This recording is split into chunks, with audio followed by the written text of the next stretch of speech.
महत्वाची बातमी, लिपिक टंकलेखक पदासाठीच्या कौशल्य चाचणीमध्ये तांत्रिक अडचण आलेली आहे। पवईमध्ये लिपिक टंकलेखन पदासाठी परीक्षेचं आयोजन करण्यात आलं। सकाळच्या पहिल्या सत्रामध्ये विद्यार्थ्यांना अडचणींचा सामना करावा लागलाय। सकाळी 9 वाजल्यापासून सुरू झालेली परीक्षा अजून काही संपलेली नाहीये आणि ज्यांची परीक्षा 11:30 ते 12:30 मध्ये होती त्यांना अजून प्रवेश दिलेला नाहीये।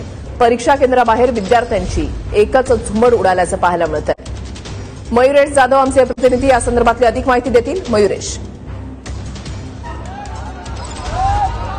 ऋषाली, आपण जर बघितलं पवईचा IDZ आहे आणि IDZ मध्ये MPSC विद्यार्थी आहेत त्यांची आता चाचणी परीक्षा होती। सकाळच्या सुमारास 9:30ची पहिली बॅच होती, मात्र 9:30च्या जी बॅच होती ते विद्यार्थी गेले होते ते अजून देखील बाहेर आले नाही। त्यामुळे दुसऱ्या बॅचचे जे विद्यार्थी अजून देखील ते बाहेरच उभे आहेत।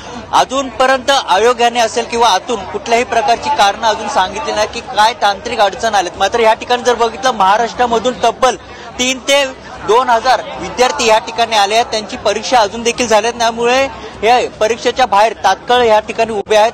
पावसाळ्याच्या सामोरं ते विद्यार्थी जात आहेत, मात्र अजून देखील आतून कुठलीही माहिती अजूनपर्यंत येत नाही। सकाळपासून 6च्या सुमारास हे विद्यार्थी महाराष्ट्रामधून या ठिकाणी आले आणि एकच गोंधळ आपल्याला या ठिकाणी पाहायला मिळत आहे, कारण की परीक्षेला उशीर होत आहे। अजून देखील दुसरी बॅचला सुरुवात केली नाही। पहिले बॅचचे विद्यार्थी अजून देखील बाहेर नाही आलेत। काय अडचण आलेत, काय तांत्रिक बिघाड झाले हे देखील कळू शकलं नाही विद्यार्थ्यांना। त्यामुळे विद्यार्थी यामध्ये आहे संभ्रम निर्माण या ठिकाणी झाल्याचं पाहायला मिळत आहे। नक्कीच धन्यवाद मयुरेश दिलेल्या सविस्तर माहितीसाठी।